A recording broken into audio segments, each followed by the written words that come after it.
message nini za kote ya mama trompete totinda mina kolo tobomisa mosali basa mosala kolo Yesu Kristo ekoli pembeni tozali kobeta trompete po botomba mekomi bene tokeba apostasie.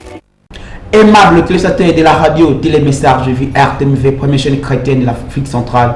Bonsoir et bienvenue à l'écart de votre émission Les Étoiles. Comme vous le savez, Les Étoiles, c'est une émission qui reçoit pour vous toutes les personnes qui se distinguent dans un domaine précis. Chacun dans son domaine, s'il a une longueur d'avance par rapport aux autres, on le reçoit dans cette émission Les Étoiles. Que vous soyez serviteur, servante de Dieu, footballeur, comédien, politicien, entrepreneur, journaliste, chacun dans son domaine, si vous avez des matières grises, vous êtes la bienvenue dans cette émission Les Étoiles. Aujourd'hui, Les Étoiles pour vous, un prophète. Avec lui, on va parler de l'apostasie. C'est quoi l'apostasie? D'où vient l'apostasie? Mais avant de vous présenter mon invité de ce soir, je m'en vais d'abord remercier la grande équipe technique de la RTMV. Comme on dit qu'on ne change pas l'équipe qui gagne. Giga Nawej, Olivier Voisa, Tade Mokena, Meshak, sans oublier le directeur Trésor Yala. Je m'en vais vous présenter mon invité de ce soir, qui n'est autre que le prophète Moïse Mungimba, représentant légal de Ramerek. Prophète Moïse, bonsoir. Bonsoir frère. Ça va? Très bien par la grâce de Dieu. Prêt à répondre à toutes nos questions? Tous après mon frère. C'est la première fois que je vous reçois dans cette émission Les Étoiles. Si vous pouvez vous présenter au nombreux téléspectateurs de la radio Télémessage Vie, particulièrement de cette émission Les Étoiles, qui est prophète Moïse que vous êtes. Merci. Na PC Bandekono Sombote Mingi ba o bazar branché Rolanda émission Oyo attention l'apostasie est là. Prophète Moïse Kembo Mungimba azali représentant légal de la communauté Rassemblement mondial de la race Élie pour Christ en sigle Ramrek. Tozan Amdjil quartier 7. Merci, aimable téléspectateurs de la radio Télémessage Vie. Vous avez compris que Naami Ponabino Mwanamboka, prophète Moïse, représentant légal de Ramerek. Avec lui, on va décrypter l'apostasie. D'où vient l'apostasie? L'apostasie n'est autre que les antivaleurs dans les églises. Rechargez votre téléphone et réagissez à cette émission en envoyant un SMS au numéro qui est affiché au bas de vos écrans. Prophète Moïse, avant de côté, si j'ai l'ambition par définition, d'abord, aux prophètes. Par définition, prophète Azali Nani. Merci mon frère. Prophète Azali envoyé, na hébreu babenge nabi veut dire envoyé, c'est un messager. Okay. Prophète Azali messager, aye quoi apporter bonne nouvelle, amemi sangomalam, nzamba pesi. Donc c'est un ministre de la parole, c'est un ministre de la parole, parce qu'il y a une confusion entre le prophète et na dont il y a prophétie, donc ministère prophétique na don prophétie. Mais Nazou de la prophète étant ministre de la parole, Azali envoyé, aye na ainsi dit l'Éternel. Alors, on a combien de types de prophètes? Tozana prophète Kakamoko, ministère prophétique, parmi les 5 ministères, dans Ephésiens chapitre 4, verset 10, Tozana, ministère 5.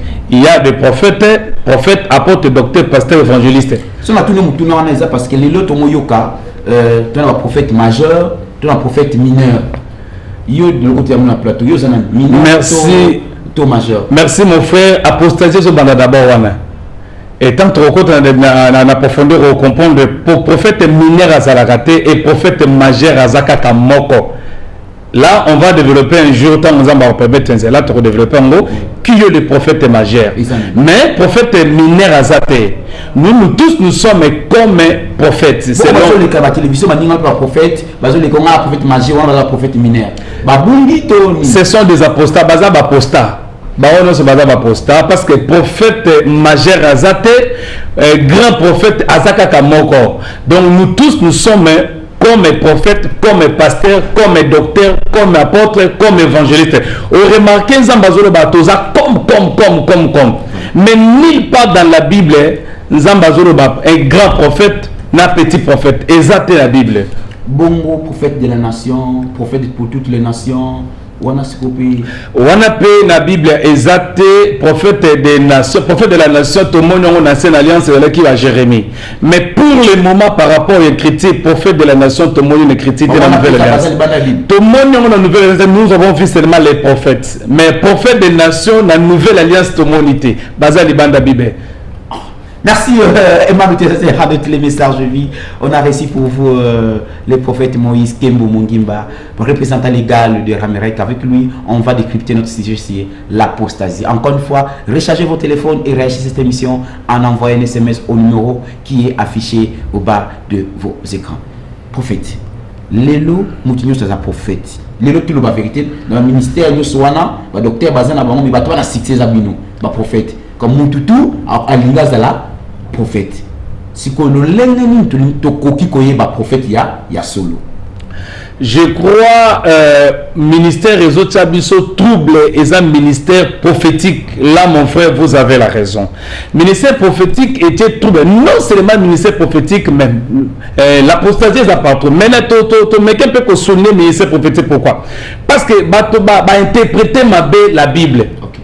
Donc prophète ndenge tolobi aza messager, prophète à l'équipe évangéliste T, à l'équipe docteur T, à l'équipe apôtre T, bangonio so baza na mission moko ya perfectionnement ba santo. Donc le prophète aza pona ko expliquer, interpréter la Bible. Mais ba monsieur azoli kana TV que ba ministère prophétique n'est l'équipe ba ministère monsieur Swana. Baza ba posta, ce qui monte à l'équipe na TV le ministère prophétique et l'équipe ministère apostolique, un prophète à l'équipe apôtre, à l'équipe évangéliste, c'est un apostat. Ton sein est ce que critique, que la Bible parle, nous ne pouvons jamais aller au-delà de ce qui est écrit. La Bible est exacte. Il y a un mot ici apostasie. Tant qu'on définit l'apostasie, on comprend au juste l'apostasie c'est quoi et d'où vient l'apostasie. Donc ministère prophétique, un prophète à l'équipe apôtre T, apôtre à l'équipe prophète T. Bango nyonso ba na mission moko. Moi na mboka prophète Moïse, le lengeni to kokoye ba prophète ya solo. Et lo kaliboso ezala ba belema et belé to koye la prophète ya solo. Prophète ya solo to koye ba d'abord. Au moment où Pharaon a qui songe, tant le Pharaon a qui songe, babenga qui prophète ya solo, prophète ya solo qui est Joseph, a qui ko interpréter songe ya Pharaon. Donc le vrai prophète il est là pour interpréter la parole, parce que songe à Pharaon c'est la parole, ça veut dire écriture. Donc tous les prophètes au azoye bako interpréter la parole de certains faux prophètes. Donc le prophète est là pour nous situer. Donc comme il attend, prophète ça pour le par rapport à temps a expliqué la parole scellée, codée. Par exemple, pourquoi Colombe aya qui kozonga na arche c'était vers le soir. Nous avons besoin de basakoli. Bah expliquer biso Colombe zonga qui copie sa rapport na soir pourquoi? Prophète Moïse. Nalandi bien que prophète ils ont interprété parole. Interpréter la parole.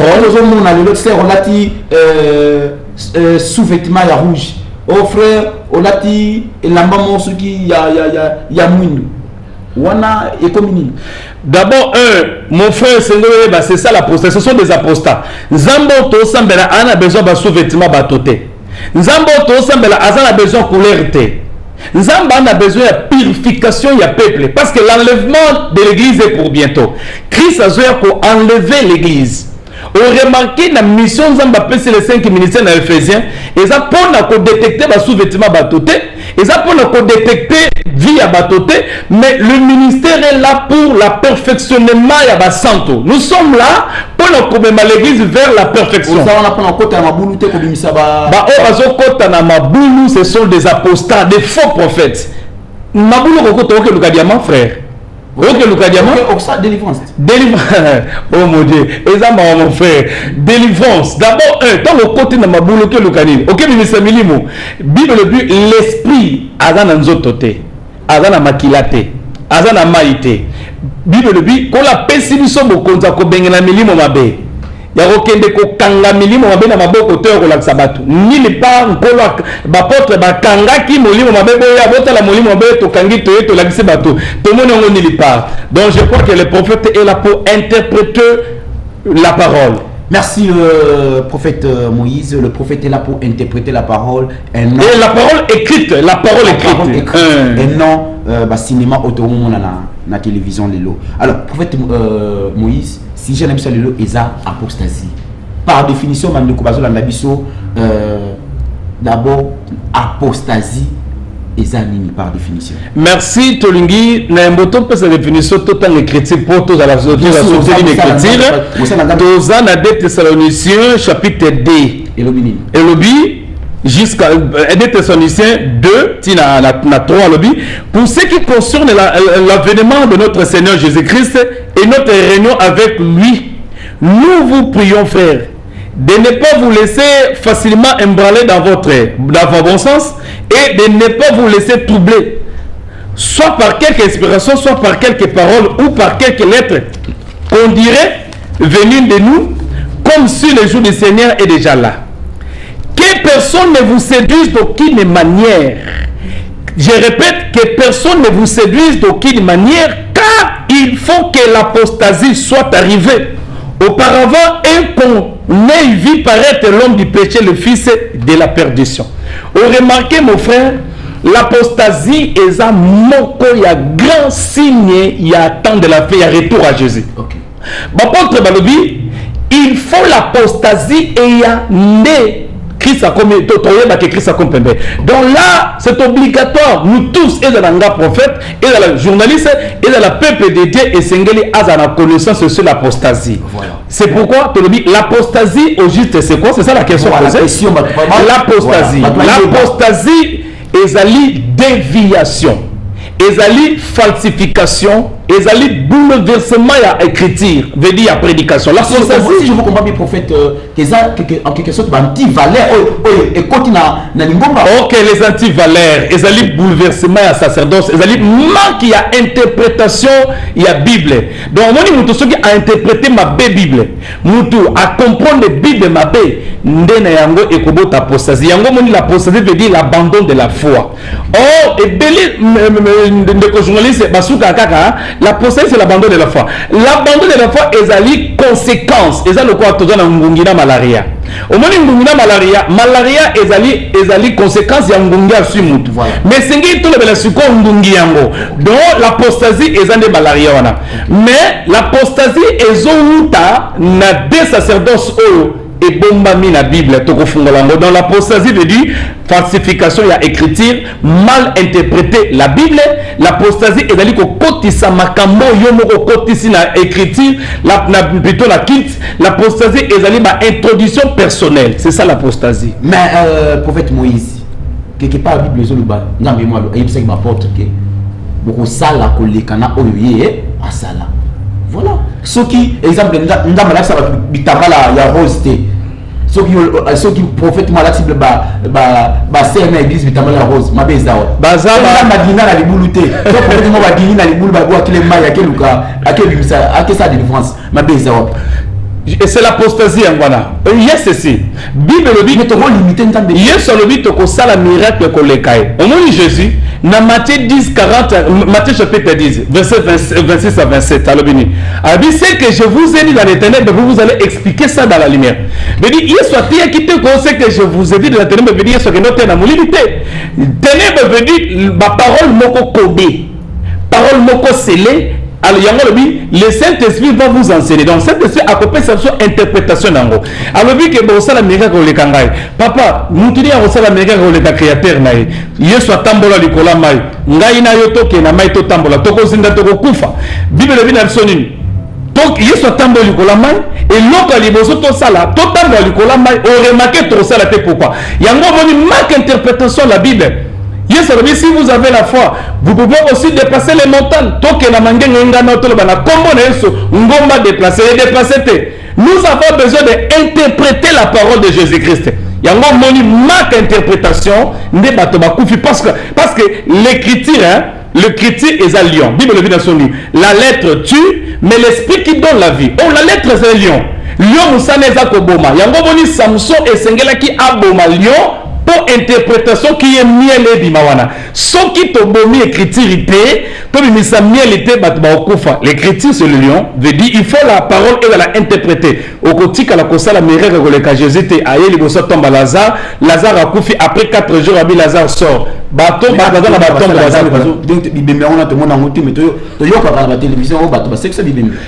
mais papa, na ba cimetière bateau bazar. Donc il est pour notre sexe bangono se baya.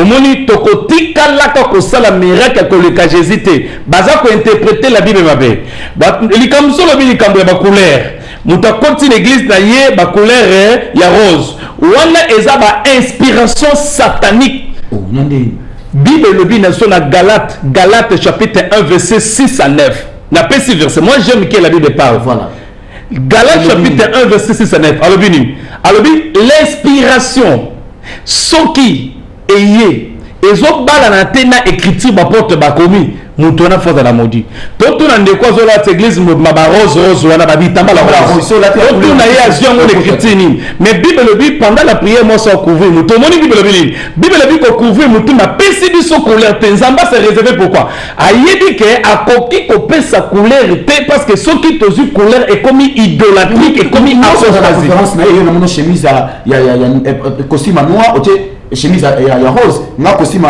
ya noir na tiena chemise ya pembe muta na préférence na mais yango eza doctrine te lobi tant to sala émission na mo nga sur la chemise ya noir comme so bazo comme c'est comme doctrine que so na kitama la rose to okota soko moni et comme église mo balati couleur rose yeba que eza doctrine ba démon je répète un Bible lobi na sona na Timothée 4 lobi yango et 1 Timothée 4:1 alors et comme doctrine la démon parce que nzambo ya biso to sambela afandi sami na ba couleur te soki Bible lobi ke ba sacrificateur balataki couleur a pembe na loi Nathan de la grâce est interprété et ont parlé sur la sanctification, la sainteté. Balobi na on te kota couleur a pembe.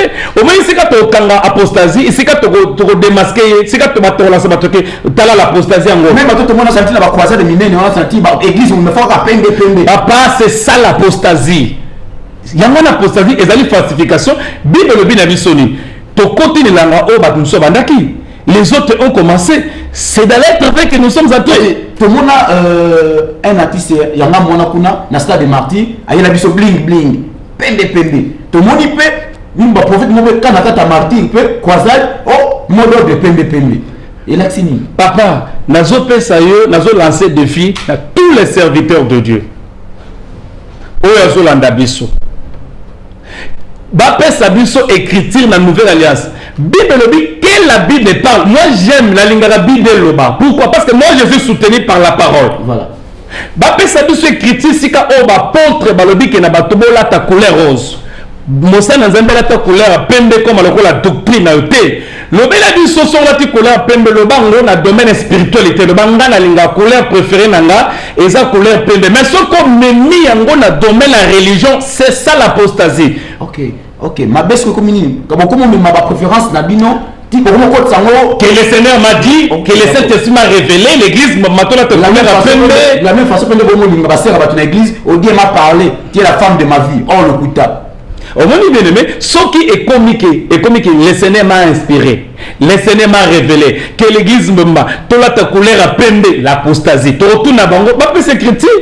Moi, je suis prophète Moïse, les Ngomba, tu comme mon maman pasteur bateka kama ina église parce que maya mo ezaka maman pasteur ndateka mutu mususu oteka kama ina église aussi suspension leli ko mo bateka kama ina église ba mususu na ba madeso na kata église ba église mususu nyama mo okoli yango te ba église mususu comité na niveau ba pomme côté mususu c'est mo ko abenga ngalo na émission semaine passée à lobby akenai pas prophète après c'est parfaitement boy bandata di parfum pour azolibal siko bandata parfum mibali bakomi kolandaye al siko akepa prophète alongolango ezo sima susté. Est-ce que nous sommes la biblique ou pas biblique? Biloko nous sommes les apostasie na zo ebisa liboto na Nzambe que Christ a commis pembe. Et ça moko ya grand signe à temps de la fin koloba était Christ a commis pembe. Omoni papa et belé ba enlèvement. Ba sali et belé ba kangi bato ba bikate parce que bango ba bika ba okotate. Moi j'aime que la Bible parle par rapport à Biloko Kolia.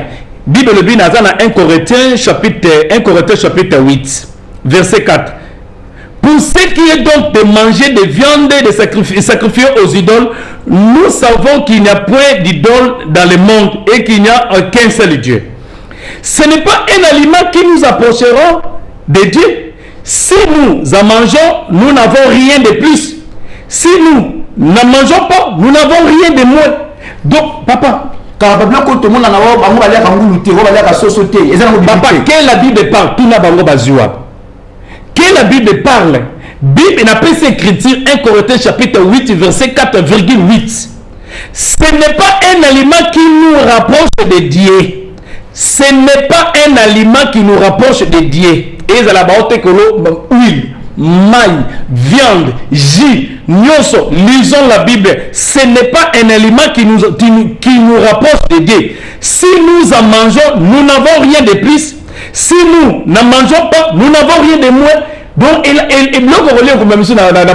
relation mon spiritualité.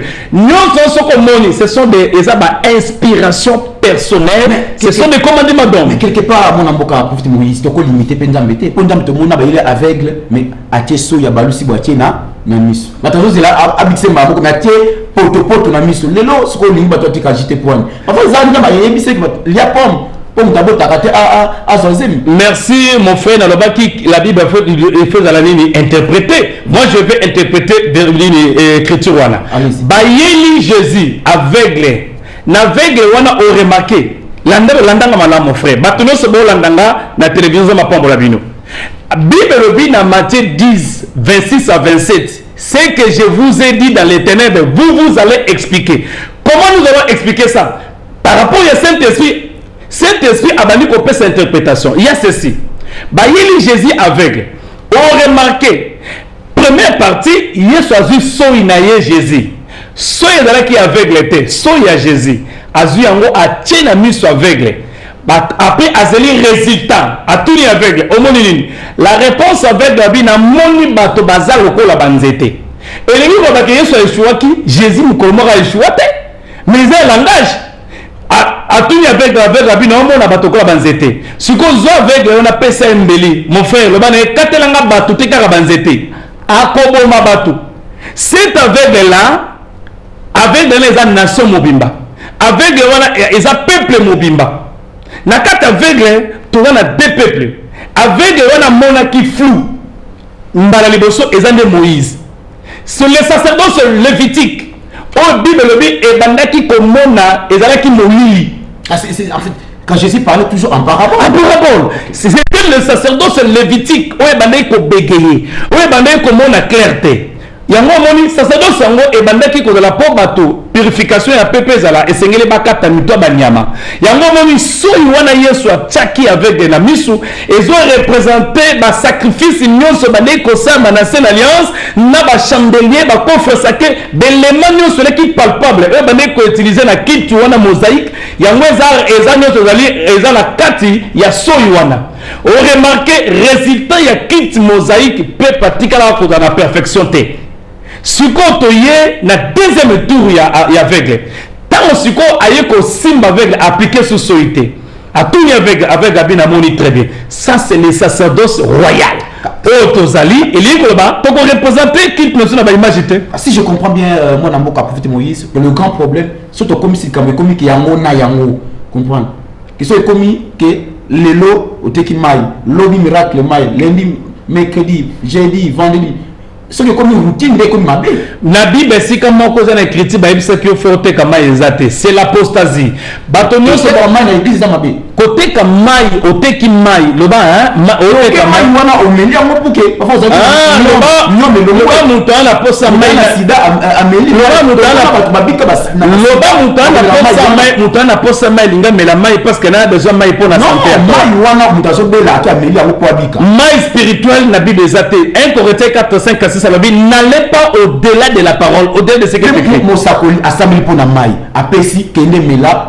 c'est un apostat, tout n'est pas sa critique. Et c'est Mosakole assemblé pour na mai apesi ba azuma iwana apesi ba tableau te gabatumai. Mosakole mutelebosa bande critique ezaye. Bible les apôtres ont commencé tout en avoir écriture avant toi.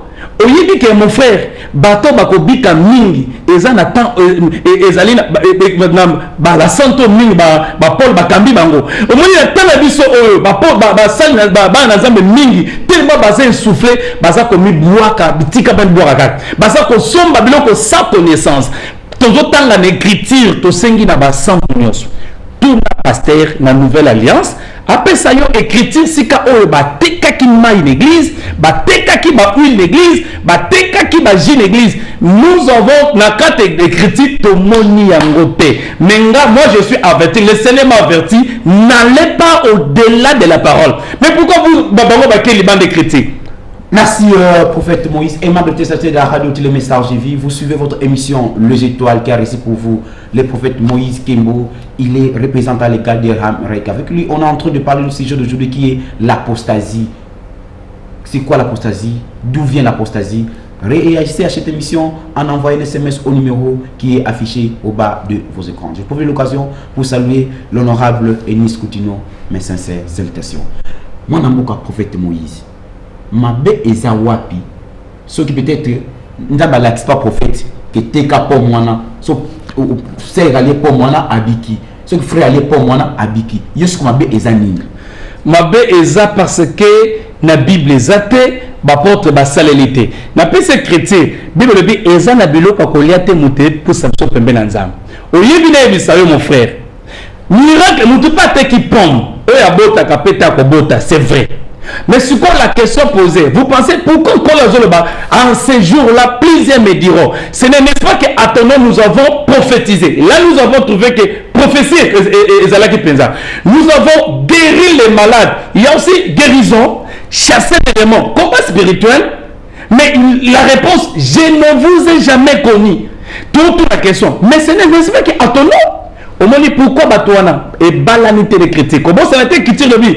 Il faut que quand l'esprit et la parole s'accordent, et Sengeli écriture na révélation au PC balana. Ce que balanité, comment le Seigneur a la Seigneur? Donc, il y a koloba, okoki koye lokona ndokobo takato boti orobota kuluna. Parce que derrière cette délivrance là, il y a un esprit oza impur et batami. Preuve nango. Bapôtre Pierre Bazoya, bapôtre Paul Bazoya Nazela, bakoute na mona simoko a prophétiser pour na bango. En réalité ce qu'on tali prophétiser les qui vrai. Alors bi boza basen na nzamba solo. P4 na bino lobi ko ezali. Mais pourquoi bapôtre ce que ezala ki biso to bani? Bochaka tembe bomoni. Prophétiser, je suis un prophète, un grand prophète, un big prophète. Mais les apôtres, ils ont compris que derrière cette prophétie, il y a un esprit diabolique. Si nous avons accepté cette prophétie-là, automatiquement nous avons adoré le diable. Et c'est pourquoi telle prophétie. La prophétie est mêlée au ça. Et ça fait exactement. Mais il y a un esprit diabolique qui est derrière ça. On remarque en prophétie,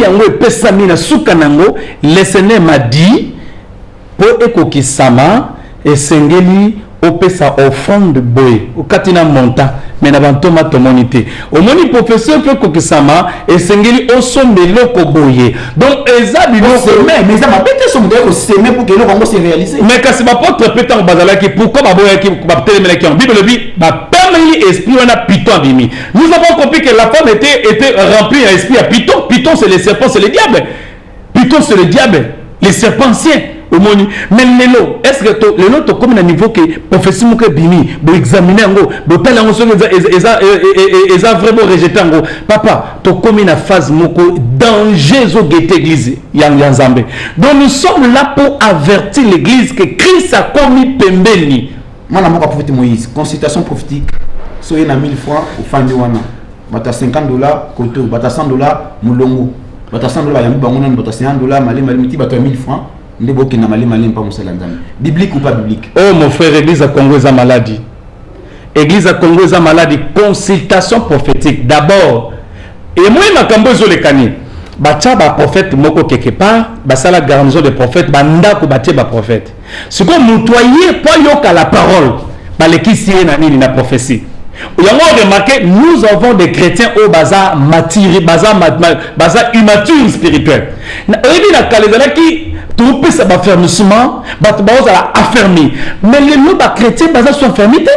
Pourquoi? Mais quelque part, mon amboka prophète Moïse, bandinipe, bamolinga place au kende, ayo, yepse le Cameroun, balamoko pesa solo, bandinde misusu. Enseignement parce que ma faux prophète Babini, bouleverser, il y aura l'abandon de la foi. L'abandon de la foi est la conséquence, il y a manque d'interprétation, il y a déviation, consultation prophétique. Au côté se battre. C'est la Bible des années. ngai loko nazoyeba don ya prophétie pendant que bato bazoko adorer nzambe bazobonda na église don ya prophétie bimi prophétie pesami ba examiner yango wana naza na acte chapitre 13 verset 1 ndenge prophétie bimaki pona Paul mais na moni Moïse dans la caméra RTMV consultation prophétique est-ce biblique ou pas biblique? Consultation prophétique, il faut très bien expliquer les mots. Veut dire quoi? Quand on dit consultation prophétique, bah tu vas faire confusion. Ezali Monsanto na le bango clair boya. Monsanto a ke kuta na pasteur naye, asola na pasteur pour na makambo o etali vinaye. Mais sikoyo on ezali dialogue pastoral. Mais lelo auto et le babenga consultation prophétique. Eza conditionné. Veut dire tant mon moto est-ce que okuta na munganga omemi mbonga tongate omemi mbonga nongalchinte comprendre ya ko munganga ba munganga ngo ya liboso za biso ba poto ba bandaki musala biso de l'équipe bango na nini boko sala ko likananga na oyo nga na sala esa mabiwa siko to le banane biso de l'équipe bango na nini ozomona consultation prophétique lelo ndenge zo sonner bato batie avoyo kutana prophète kutana pasteur ba tout déjà on a combien basali na ba carte batie ba carte ya visite ba carte vidéo de dire que son ba carte moko pokota na prophète tout ça papa nanga la parole est comme mango lokolo l'hôpitalité la parole c'est Dieu lui-même c'est Jésus lui-même. L'évangile est gratuit mais l'évangélisation n'est pas gratuite yo le na TV awa na suka erobima foma eloko sikombo on est na leki na TV awa na futi mbongo nanga na leki na TV par exemple na futi mbongo bayeka ofele isuyo jo mais ozomote eza différent na moto ai parce pas somba miracle pas somba évangile mais eza différent oyo leki ofuti mbongo parce que ezali commercial ofuti mbongo parce que za na musala ba pare ezali faut ba réparer tout ça ofuti mbongo pour les copier ça message mais eza différent na oyo oyinse ba chrétien siko pas beaucoup tananga bo pesa mbongo mo Kristo ye moko na motema na ye ayebi ke wana mosali na nzambe soko pamboli mosali na nzambe opambolami ye moko akoya akopambola yo mais ils ont dit que yo conditionné rencontre wana bon avant compte nanga il faut payer $100 $50 wana est apostasie nous avons trouvé nulle part dans la Bible c'est l'apostasie moi na mboka prophéte Moïse na église moko basoli la Sainte Seine alobi sa Sainte Seine moko spécial lelo nana $1000 bato $1000 ba lié 500 $100 1000 francs 500 francs nasuka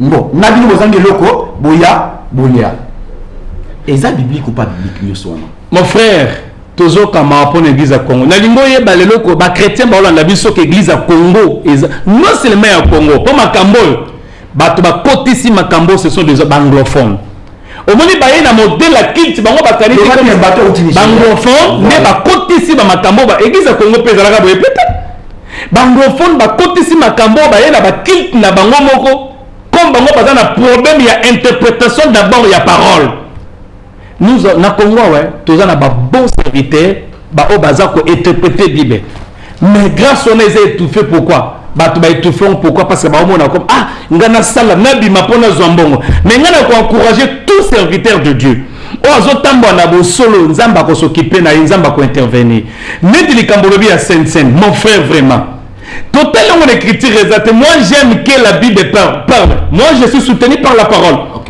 Une scène. Et comme ma papa, il y a $50, il y a $100, tu as une église à Congo et Sikani. Bah 100 toi là, sur Koufeli, bah on la croix. Est-ce que ceux qui l'enlèvent, mais tu peux présenter combien de personnes bagobika?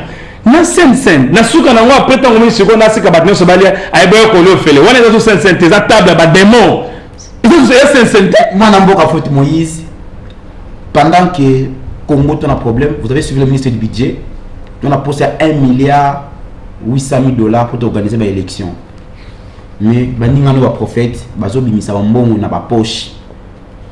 Tant que bambon zobi ma dernièrement na télévision, mon comme ici, bon et dans comme élimina na koba à Sandy Mbongo.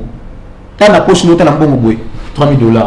Mais pendant que le gouvernement a besoin d'argent, ils ont bonzambe to eza bonzambe te eza apostasie omoni bato ba bimisa bambon nana ba god nana ba koba ndengo lobi bisika nyonso ba bimisa bambon wana mon frère basenga so fond de l'église te bazo senga au fond de l'église pourquoi le quoi obimisa mbongo chose étrange baza pe ba locataire ko senga au fond de l'église te ba fidèle belé baza l'église bana ba problème ba ye ko senga ba ye ko bondela nzamba sunga bango bimisela bango mbongo pesaka moko na moko asala autofinancement omoni o remarquer que eza bénédiction tout pas nzambe te eza pas nzambe te wana nyonso eza bapambua omoni po bazwa mbisi abimisaka mbongo na bible mbiso abimisaka mbongo na bible yebisanga mbiso wana après mbiso wana mbisi nyonso abimisa après mbiso wana tomoni siko biso basanto nde topesa mbongo mpo évangile awa na limité misi Thomson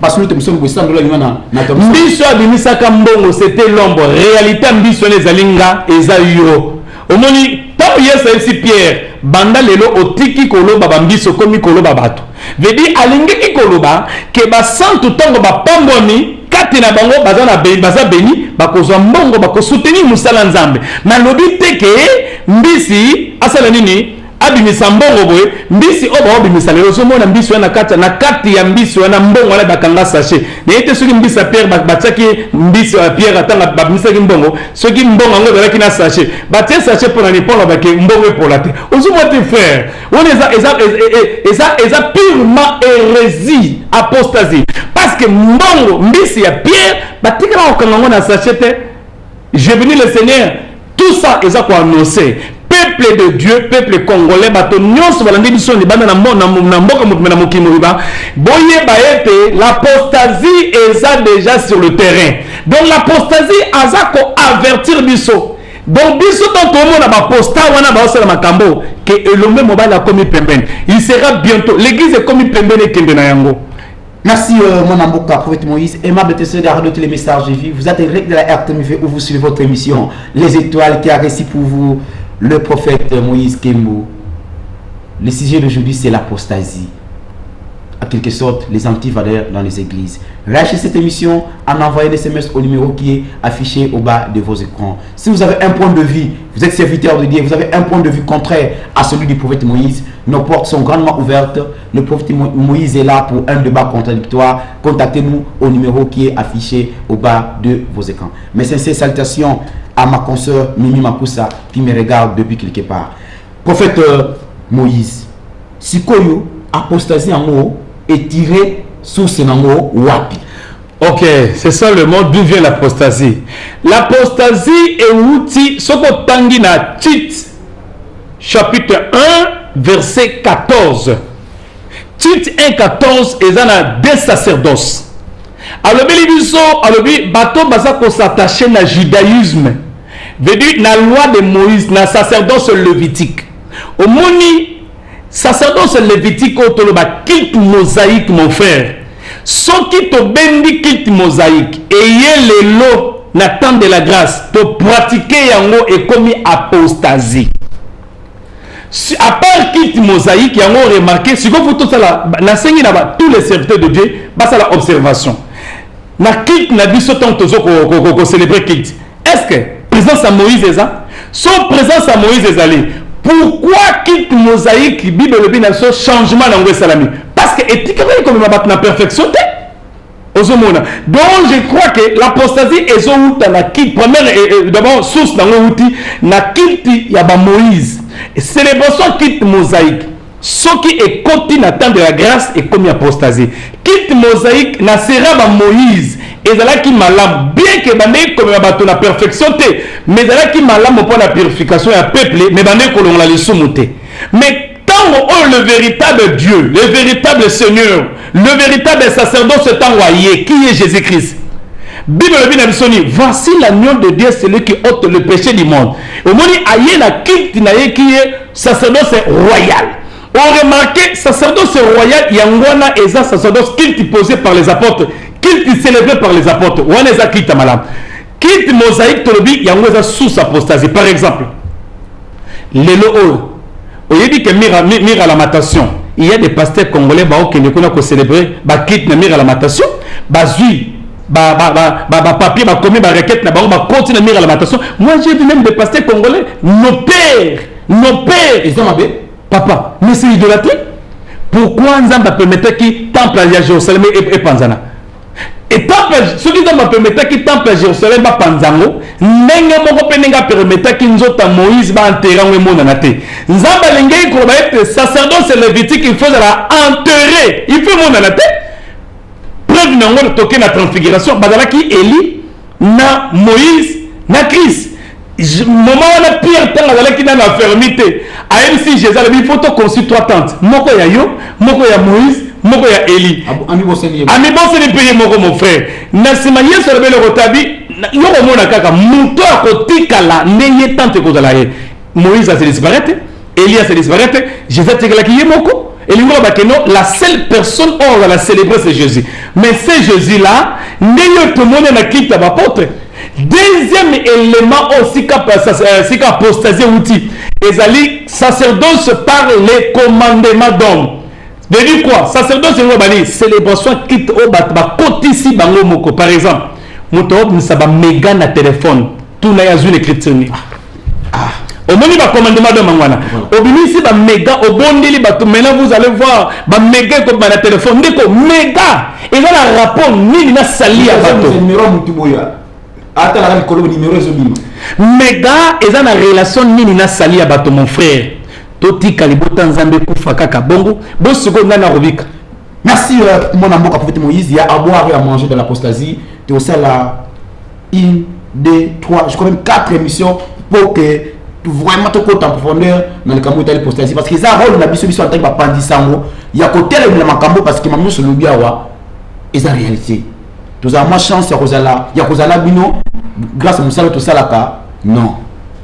Milinga côté trop na monde nabino. Alors prophète Moïse, c'est vrai apostasie est là, qu'est-ce qu'il faut faire? Piste de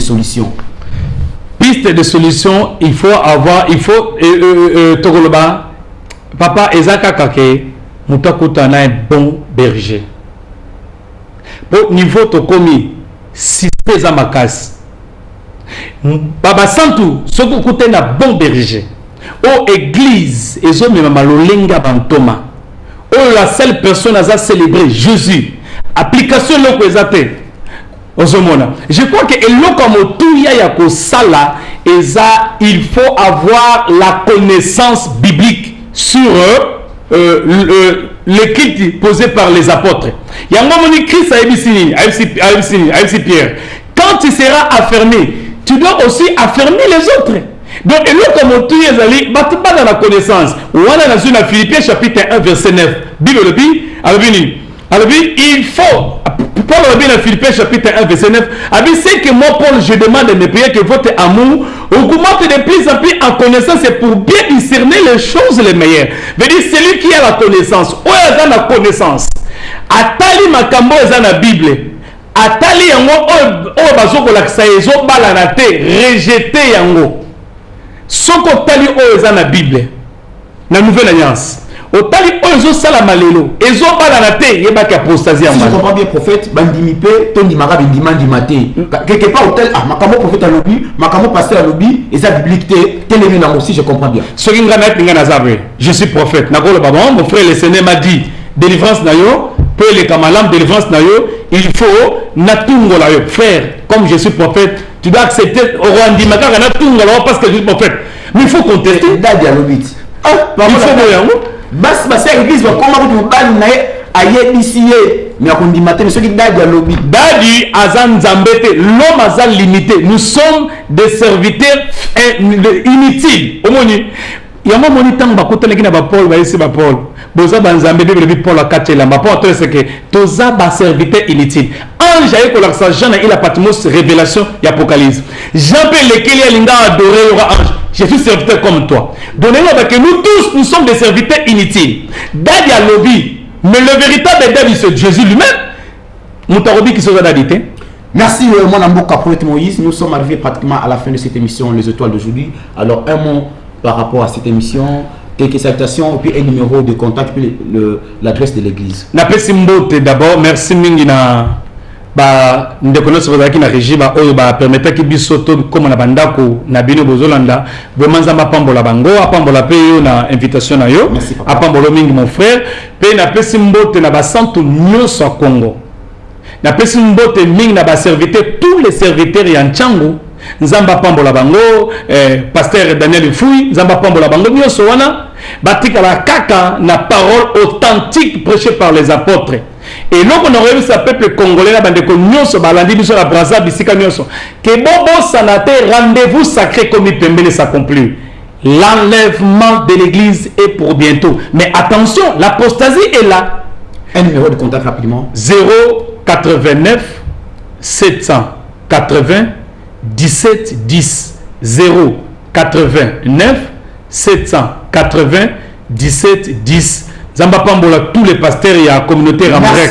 Merci prophète Moïse Kembo d'avoir répondu à notre invitation. Aimable téléspectateurs de la radio Télémessage JV, nous sommes arrivés pratiquement à la fin de cette émission Les Étoiles d'aujourd'hui. Si vous avez aimé cette émission d'aujourd'hui, dites merci au visionnaire de la mission mondiale Message JV qui est l'archibishop Coutinho Fernando ainsi que notre DG honorable Enis Coutinho. Quant à moi, je profite de l'occasion pour remercier d'abord le prophète Moïse.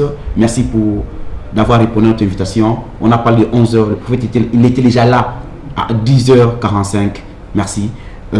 Mes sincères salutations à la grande équipe qui accompagne le prophète Moïse. Là, je vois l'ancien John Bonane. Là, je vois le frère Tonto Mitango, Colonel Prosper, Colonel Mbayo, Tatou, Baz Matomri. Merci et à la prochaine. Message Nineza côté